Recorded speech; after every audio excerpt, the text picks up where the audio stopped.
pinoprotektahan. Walang kasinungalingan, serbisyong totoo lang.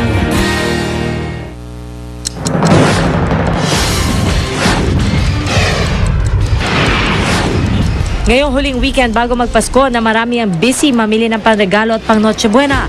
Lagay ng trapiko sa Metro Manila lalo pang nagsikip dahil sa Christmas rush.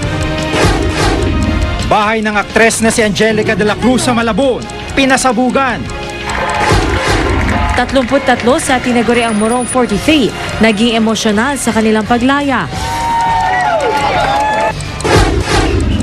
Exclusive, batang lalaki na magsisimbang gabi sana, na hit and run sa Quezon City. Kotse at 1 milyong pisong cash, pinaraffle ni Congressman Manny Pacquiao sa kanyang birthday party kagabi. At siyam na nagagandahang parol, tampok sa Giant Lantern Festival sa Pampanga.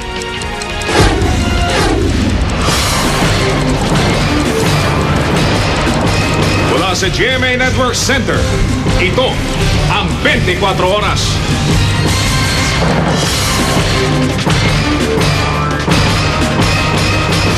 Magandang gabi po.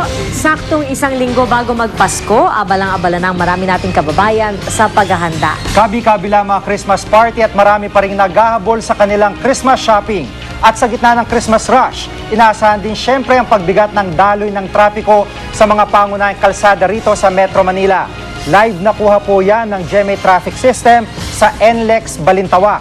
Ang nasa kaliwang lane po na papasok ng Metro Manila ay maayos naman po ang daloy ng trapiko at medyo hindi naman po bumabagal, habang ang nasa kanan na papasok ng NLEX ay mabilis din po, moderate ang daloy ng trapiko. Walang ganong problema, maliban na lamang dun sa mga pumaparada sa may bandang kanan, pero sa ngayon ay tuloy-tuloy naman po ang daloy ng mga sasakyan.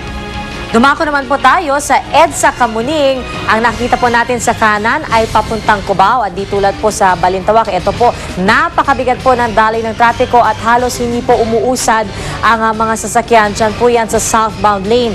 Yung nasa kaliwa naman po, yan po yung papuntang Monumento. At ganoon din po ang sitwasyon. Napakabigat rin po ng daloy ng trapiko. Mas maluwag lang po ng konti kumpara sa southbound lane. Sa mga patungo naman ng San Juan kung saan ang Green Hills Shopping Center, ang lane po sa kanan, ayun, halos wala pong mga sakyan at tuloy-tuloy ang daloy ng mga sakyan na bumabagtas po dyan sa may flyover. Pero taliwas po yan na sa kaliwang lane na papuntang Ortigas kung saan halos napakabagal po ng daloy ng trapiko at talagang bumper to bumper na ang daloy ng mga sakyan.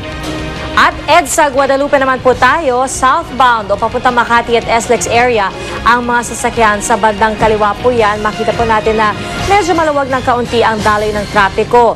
Yung nasa kabila naman po, northbound o papuntang Cubao, yan po yung mga nasa kanan, mas mabigat po ang daloy ng trapiko. Pero kung ikukumpara sa iba pang bahagi ng EDSA, medyo maluwag-luwag pa po sa mga parteng po ito.